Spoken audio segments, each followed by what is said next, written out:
So as a recap, this is Ezekiel. He was right smack in the exile, but Ezekiel was 30 years old when he started his mission. By the time he got his last vision, he was 55, because the last vision was given on the 25th year of exile. So he was 55. After that, we don't hear of him anymore. He would have passed away in there itself, never went back. Now, we move on to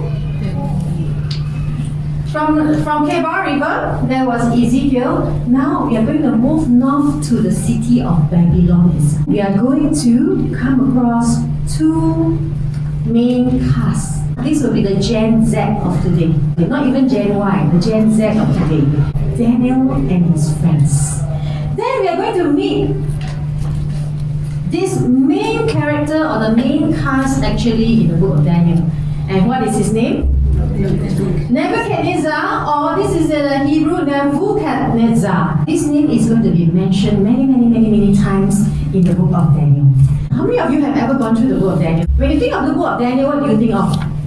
Dream. Prophecy, dreams, correct or not? Beasts. That's what we have ever been taught. But if we only understand that the book of Daniel is prophetic, we miss out a lot. Because the book of Daniel has 12 chapters. 5 chapters alone talk about this guy. That means almost half of the book talk about this guy. Why does God want to spend so much time with this guy? And then of course, the other half of the book talks about is prophetic, right? The beast appear, the ram, the horn, all these start to appear. But the first 5 chapters of book of Daniel is talking about this guy basically. It's going to change from prophets in Ezekiel. Ezekiel was giving prophetic message to Israel. Because Israel refused to listen and the prophets failed to get them to listen, now God turns to another group of people. So we are going to move from prophets to politics. Because the book of Daniel is all about kings and kingdoms. It's no longer scolding Israel about their sins already. Daniel's role was very different. The channel switches and it's going to be very interesting because it's going to talk about secular kingdoms. The book of Daniel is going to show you the dominion of God even to the secular world. It's going to be God playing chess with the kings, and God will checkmate the kings. What have all these secular kings got to do with God? Isn't God only concerned about Israel and the spiritual aspect of Israel? What has God got to do with these type of kings? Remember in the book of Jeremiah 27:6, God calls Nebuchadnezzar my servant Nebuchadnezzar. In Isaiah 10:5-6, he calls the king of Assyria my rod. He's going to use that rod to punish his people. This guy called Nebuchadnezzar, he's the ruler of the empire called Babylon. This is the kingdom of Babylon. So small, but in those days, that was the greatest kingdom. Here, I'm going to go a little bit on history. I want to set the setting for the book of Daniel. Assyria was the most powerful nation before Babylon. How did Nebuchadnezzar rise to become so powerful?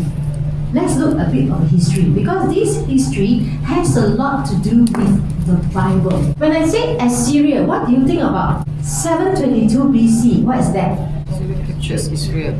Yes, the king of Assyria captures Israel, the north part, and takes them. That's why Israel is no more. But Assyria is mentioned in the Bible even earlier. 760 BC, Assyria, a mighty nation, capital Nineveh. When you think of Nineveh, who do you think of? Jonah. Correct or not? Jonah reluctantly was sent to Nineveh to preach to the people he didn't like. It's just enemies that he didn't like. Assyria was a secular nation. However, at this point in time, Assyrians, did they repent? All of them repent, including the animals also repented. The book of Jonah mentions it. So God did not destroy Assyria because Assyria repented. See how God sends even prophets to secular kingdoms and secular people. Isaiah 10 This is the one that God says, I'm going to use Assyria as a rod to punish my people. Then you have 722, which we mentioned, Assyria captures Israel. Okay. Did Assyria try to invade Judah?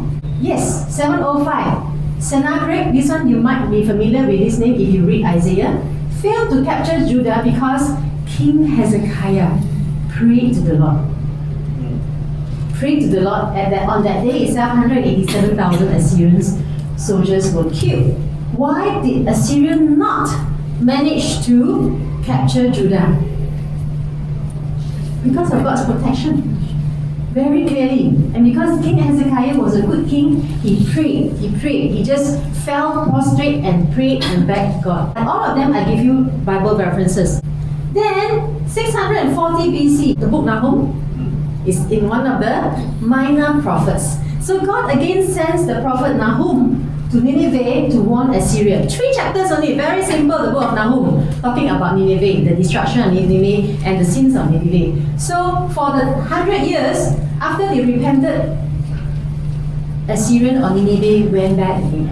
So what happened? God says, I'm going to destroy Assyria. See, he was going to use outside kingdoms to punish his people. Yet he wanted to bless these kingdoms if they continue to obey him. But these kingdoms didn't. So what happened? This is a time when Nebuchadnezzar appears on the scene. 612 BC, Nebuchadnezzar captured Nineveh and totally destroyed it, according to what God said in the book of Nahum. Now you can see biblical history happening in actual history. You go and search, you go and research. And if you want, you can go to the British Museum in London to find proof of what is happening. That 605, Nebuchadnezzar conquered Egypt. Egypt was supposed to be Judah's protector. This is one of the turning points.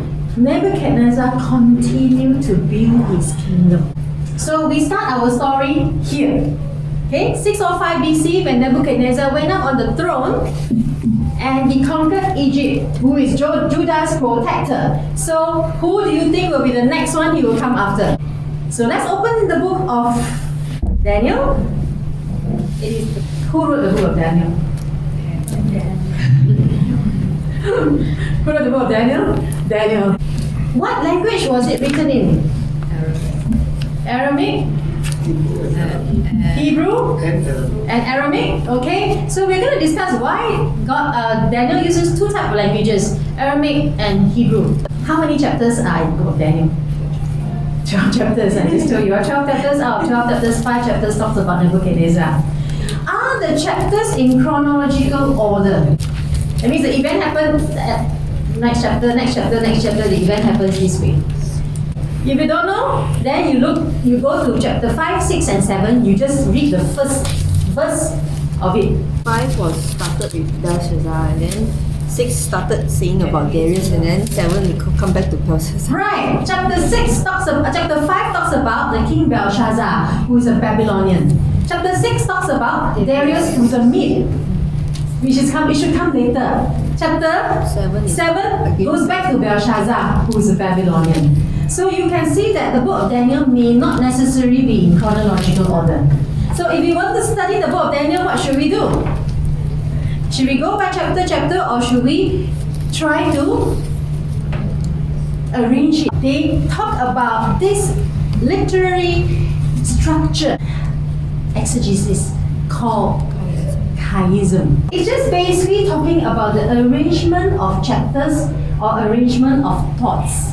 Okay, the arrangement of thoughts, it comes this way and it will come to a central point. And this and this are related, this and this are related, this and this are related. The chapters in this way helps us to better understand. In the sense that if I go to, of course the beginning part and the ending, if I go to chapter 2, it will be very related to chapter 7. If I go to chapter 3, it will be very related to chapter 6. Likewise, 4 and 5. This is called the chiasm. But there are different types of chiasm done by different scholars. I felt this one was the most simple one. Now, we go to our assignment.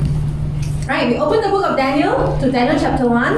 And then we have Tim May to share with us. Just now I gave you a little bit of history about Nebuchadnezzar already. Now you're going to share with us about the Generation Z. The first question is introducing Daniel and Co. Describe the captivity of Daniel. They are the Judahites. Their Hebraic name will be, their Jewish name will be Daniel, Hananiah, Mishael, and Azariah. And later the eunuch have changed their names to something else, where Daniel was named as Belteshazzar, Hananiah as Shadrach, Mishael as Meshach, and Azariah as Abednego. So, four of them. Where are they from and what happened to them? They are from Judah, and on the third year of the, right in the very first verse itself, on the third year of the reign of King Jehoiakim of Judah, King Nebuchadnezzar of Babylon came to Jerusalem and laid siege to it. Here we have it on the third year of the reign of King Jehoiakim.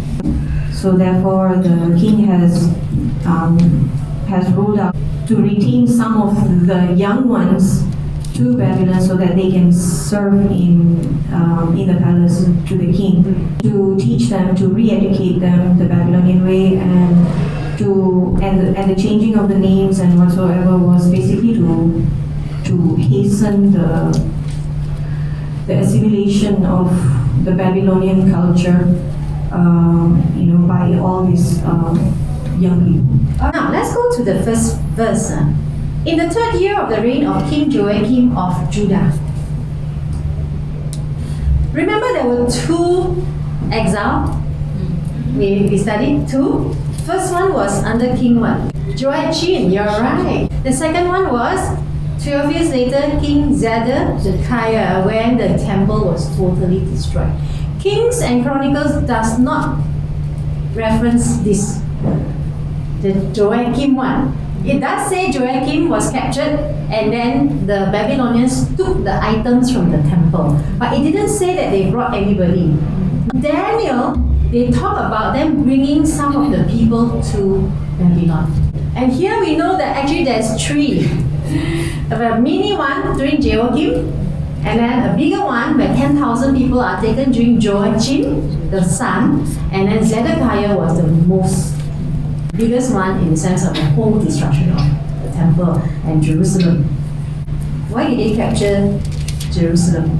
Verse 2, because God delivered Joachim into his power. It's not that Nebuchadnezzar was very, very powerful and not very good. It's just that God said, okay, I'm going to deliver Joachim into your hands, along with the vessels. And then he brought it to Babylonia, to the temple of his God, and put the vessels in the treasury of his God. And who did Nebuchadnezzar worship? What God? There was a main God that he worshipped. And the main god that he worshipped, the name was Marduk, Nebo. So you have a hint of where the name Nebuchadnezzar come from. When Nebuchadnezzar was born, it was still the god Nebo. So the father named him Nebuchadnezzar, which is such a long name. Please don't name your children such long names. Nebuchadnezzar, which means what? Nebu, protect my eldest son. That's verse 3. Linda has mentioned a little bit already, was to assimilate. I like that word, assimilate this. And how old was Daniel and Co? Kids, like Amanda, like Nicholas, teenagers that were brought from the courts of Judah, captured into Babylon. And because they were still young, why he wants young people? Why you don't want to take old people like us? Live longer and healthier. Teachable. The bamboo shoot can bend. You take out all bamboo, it will break. But these people are teachable. These young people are teachable.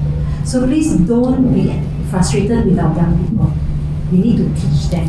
They are very different today. You guys are very worthy because Neb chose you guys. Neb chose the young ones to come to the. Anyway, what was the idea?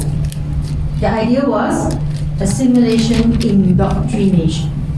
The word is indoctrination. He says he told this guy called Aspenas, right? Aspenas, who was in charge of the court officials. They were to enter the king's royal service and to teach them the literature language of Babylonians. They were going to be assimilated, indoctrinated with Babylonian culture and beliefs. And these are Hebrew boys. And the first thing they did was to do what? Change their names. Changing a name will really change a person's identity.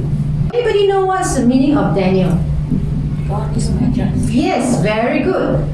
Hananiah, God has been gracious. right, gift from God. Nishal, Who is what God is? yes. Who is what God is? Azariah, The Lord has helped. the Lord has helped. So here we go. And they changed to Babylonian name, Belteshazzar, which is Bel's prince, Shadrach, which is Elunai, the sun god, Meshach, who is like Venus, Abednego, servant of Nebo. Totally going to change them into idol worship. What was the second thing that they did? They changed the language, the intellect, everything, and then after that, Their diet. their diet. They try to change their diet. Okay, before we go to the diet one. Now, Aspenas is the head, right? In verse 3, Aspenas, what does your version say? Here it says who was in charge of his court official. Anybody else has something else? Chief eunuch. Master of the eunuchs. So the supervisor supervising Daniel and his friend was a eunuch. You know what's a eunuch? Eunuchs are those that have been castrated in English. Okay, so they no longer can perform as men. Was Daniel a eunuch? Most probably. Most probably, no. Maybe in the plan. Maybe in the plan, his boss was a eunuch. Was he a eunuch? Not mentioned in the Bible. Not mentioned in the Bible. Can you please go to Isaiah 39:7? Now, this is the instance I have shared with you before about King Hezekiah. That time, King Hezekiah was a great king, and Babylon was a small nation. So Babylon comes to him. He shows Babylon all his riches, shows Babylon everything in his temple and everything. And then after that, Isaiah came to him, and Isaiah scolded him. And Isaiah gave him a warning. And he's talking about the siege, right? He's talking about palace and things accumulated. And what is verse 7? Can somebody read verse 7? Who has the mic? Can you read verse 7? Some of your descendants who come from you will be taken away, and they will become eunuchs in the palace of the king of Babylon. And he says that some of your own descendants, talking to Hezekiah, talking to the king Hezekiah, that his descendant, is Daniel his descendant? Yes. From where? Judah. From Judah, because most likely from Jehoiakim's side, because it is Hezekiah, after that Manasseh, after that Josiah, after that Jehoiakim. So it's just about 3 generations. So Daniel would be his descendant because Daniel comes from the royalty. And God already prophesied that he will be taken away and be made eunuchs, very specific in the palace of Babylon. So was Daniel a eunuch? So not only name identity, sexual identity as well, because no longer can he perform as a man. Of course, what's the purpose of doing that to the man in the palace? Protect the queens, the concubine. And let's go to verse 5. What happened? What test did he have to go through, Daniel? We call it food trial. Okay. The king assigned them daily provision, so they were supposed to be given royal food and wine. What Daniel responded was what was impressive. He was very determined that he would not defile himself with the king's food. So what he did was he asked permission from the guards if he could be given favor and not eat the king's food and wine. For 10 days, he said, he test me, because the guard was afraid, hey, if I don't give you this type of food, you go skinnier, I'm going to be dead, you know. So he said, no, you test me for 10 days, you give me only vegetables to eat and water to drink. Then after that, you compare, and you judge us based on what you see. So what happened was at the end of 10 days, they looked better. So in verse 15, it says, at the end of 10 days, they looked better and healthier than all the young men who were eating the king's food. So the guard continued to remove their food and wine, and they were to drink again and vegetables. Let's go to verse 5. Verse 5. But Daniel made up his mind that he would not defile himself with the royal delicacies or the royal wine. How would Daniel have defiled himself by eating royal delicacies? I mean, there is what?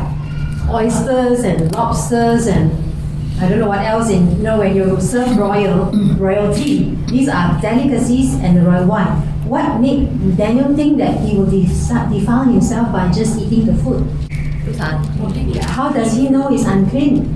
He's Israelite. Israelite, how does the Israelite know that it's unclean?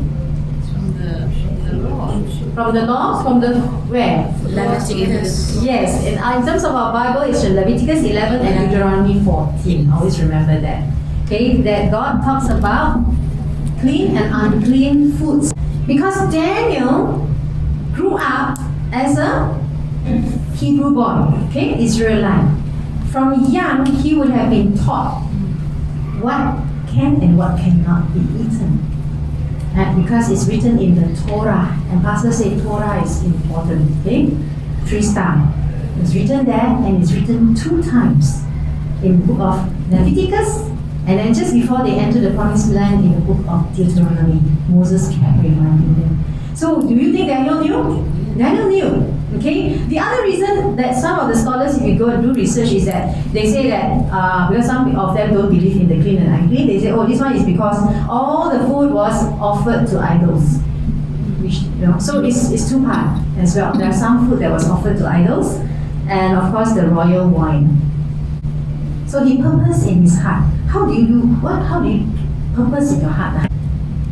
Purpose in your heart means what? You make up your mind. You make up your mind. You decided. You stand firm. You stand firm that you are not going to defile yourself. But yet you are in the royal court and you have been just captured by Nebuchadnezzar. So how do you do it? As a young boy, These are what? Young teenagers. He just go up and show Leviticus 11 to the king? Or the overseer? What did he do? You see, this is smart. Right? This is talking about being wise.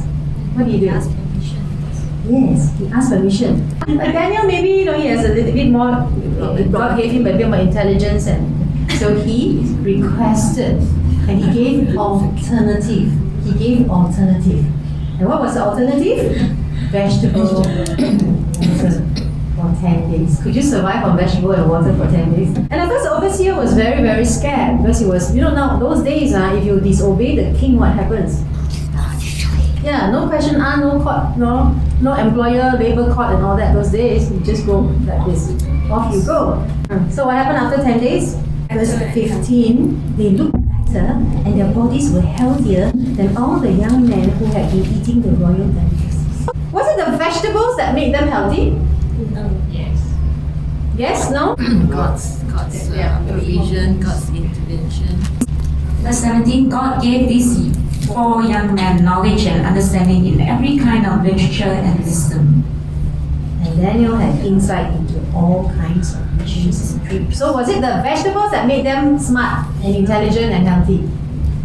With their faithfulness, God rewarded them. Yes, of course vegetables are healthy, right? But just because you eat vegetables or you're a vegetarian does not mean that Become wiser. you can become wiser or you are the healthiest.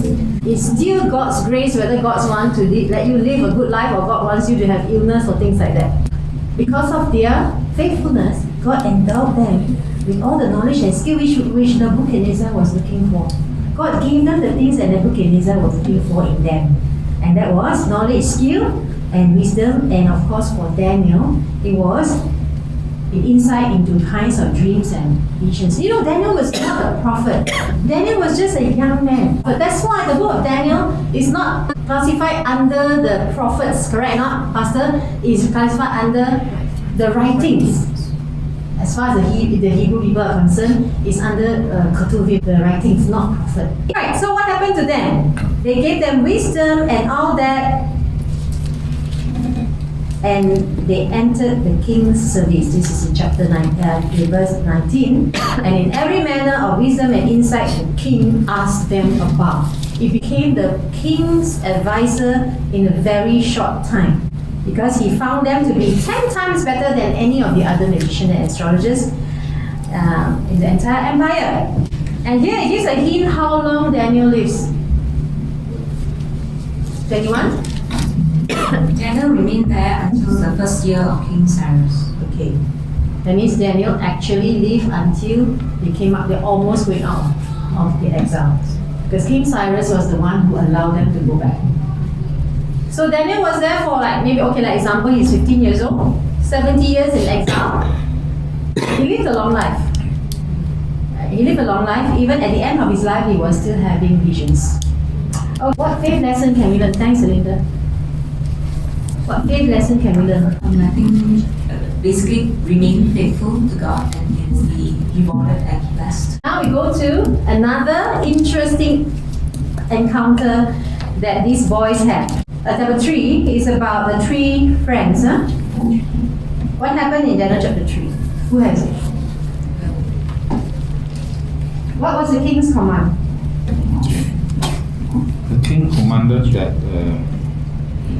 all the citizens must bow to the image he made of gold. Roughly the image is 90 feet high, 9 feet wide. Okay, this one you can find it in chapter 3 verse 1. A golden statue, and it was 90 feet tall and 9 feet wide. 90 feet is about how many stories? 9 stories. It's quite high. Okay, his command was that when the music is played by all type of instrument, the people must bow down. The command was to bow down to that image, that statue. Yes. Whoever does not bow down will be thrown into the blazing furnace. Accused, yes, was Shadrach, Meshach, and Abednego. Okay, these are the 3 friends of Daniel. Yeah, so they were accused of not obeying to the king's command. And the king checked with them. Right, let's just stop here for a while. So this is an event of King Nebuchadnezzar, probably having a dream in chapter 2, now decided he wanted to build a statue of himself. And it's so big and so tall, and it's not just to show the people there, he wanted people to bow down to him. And that is what kings of those days do. Kings of those days regarded themselves as gods or deities. So people have to bow down to them. It's different from the kings today.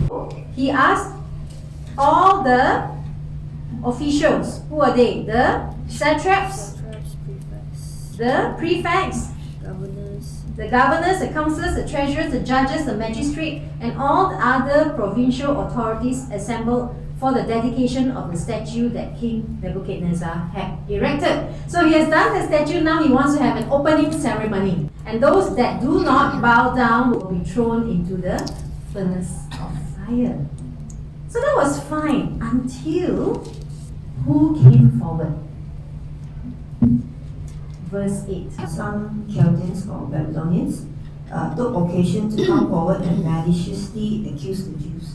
Okay, there were some in the government who were not happy, or they were jealous of Daniel and their 3 friends. Does it happen? Definitely in every organization there is this kind of jealousy and politics. So these people are called Chaldeans. See, they come and they say that there are some Jewish people that are not going to pay homage to you. They're not going to bow down. And they named these people, and what happened? The king called them over. The king was angry. And they demanded Shadrach, which is now in verse 13, Shadrach, Meshach, and Abednego to come, and they brought them before the king. And the king asked them, is it true or not? You guys are not going to bow down to me. Now, I want you to hear the answer. Okay, in verse 16, Shadrach, Meshach, and Abednego replied to the king, we don't need to give you an answer to this question. If the God we serve exists, then he can rescue us from the furnace of blazing fire, and he can rescue us from the power of you, the king. But even if he does not rescue us, we want you as king to know that we will not serve your gods or worship the gold statue you set up. Now, why did these boys suddenly become so obstinate, right, so retaliative? Why? Because of the vegetables. No, they were craving meat, I think. Good one. Okay, it's because of the thing that Nebuchadnezzar said just before verse 16. And what was that? And who is the God who can rescue you from my power? Who is the God that can rescue you from my power? How arrogant and how egoistic can this king be? So he was challenging God. So I believe that the boys became a little bit more, hey, right, defensive because of what he said. Says, we do not need to give you a reply concerning this. Right? If our God whom you are serving exists, he is able to rescue us from the furnace of the blazing fire. And he will rescue us, O king, from your power as well. So he's not only going to rescue them from the furnace, he's going to rescue from your power. Can you imagine you challenge the king this way? But if not, let it be known to you, O king, that we don't serve your gods, and we will not pay homage to the golden statue. That means what? Even if God rescued them, or if God didn't rescue them, They will not believe. they would still not bow down. Their faith was unconditional. Their faith was not conditional to God blessing them or God rescuing them. Even if He doesn't do it, we will still not bow down. Nebuchadnezzar got more angry. Asked the furnace to be 7 times hotter than normal. Even the people that were escorting these people died. And what happened? These 3 guys were thrown into the blazing fire with all their coat, their hat, everything, which are the easiest to catch fire. But what happened to them? The 3 fell bound into the furnace of blazing. Verse 24, King Nebuchadnezzar jumped up in alarm. He said to his advisors, didn't we throw 3 men bound into the fire? He's confirming with them. Yes, of course, your majesty, they replied to the king. He exclaimed, look, I see 4 men, not tied, walking around in the fire unharmed, and the 4th looks like a son of the gods. Then the king approached the door and called out, Shadrach, Meshach, and Abednego, you servants of the Most High God, come out. So they came out, and the people gathered around them, and they saw that the fire had no effect on the bodies of the men. Not a hair was singed, their robes were unaffected, and there was no smell of fire on them. Then the king exclaimed, praise to the God of Shadrach, Meshach, and Abednego. He sent his angel and rescued his servants who trusted in him. They violated the king's command and risked their lives rather than serve or worship any god except their own God. Therefore, I issue a decree that anyone of any people, nation, or language who says anything offensive against the God of Shadrach, Meshach, and Abednego will be torn limb from limb and his house made a garbage dump. For there is no other God who is able to deliver like this.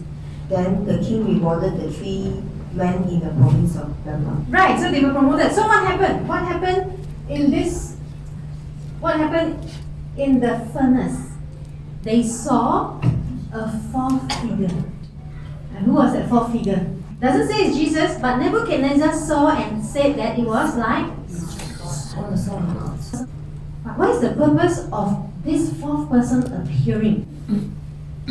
To protect the 3 boys from the furnace. But God could have done that without appearing. He wanted to show them that I'm there. But more than that, who did he want to show? Nebu. He wanted to show Nebuchadnezzar. That's why Nebuchadnezzar recognized. He appeared for Nebuchadnezzar's sake. To show this king, look, I am the God. And did Nebuchadnezzar sort of become transformed a bit? Yes. When he saw it, couldn't believe how these 3 boys can be in the fire 7 times stronger and not be burnt. He believed for that moment. He believed. And then after that, he says everybody must pay homage to God. And then he promoted the 3 boys. So can we learn from here? Yeah. The 5th lesson here is that we should trust God no matter whether He will rescue us or not. Even if he doesn't. You go and listen to the song. another in the garden of fire. Even if he doesn't. A lot of times our faith is conditional, isn't it? This one say, even if he doesn't, we want you to know we will not serve the God and worship the image. We always look for blessing from God. And when the blessings don't come, two things only. We either blame God or other people will say, you don't have enough faith. You have little faith. Because Jesus said what? You have little faith. Okay? But your faith is tested when things don't happen. See? Your faith is tested when even if he doesn't do it, your faith is still strong. And that was what the three boys taught us.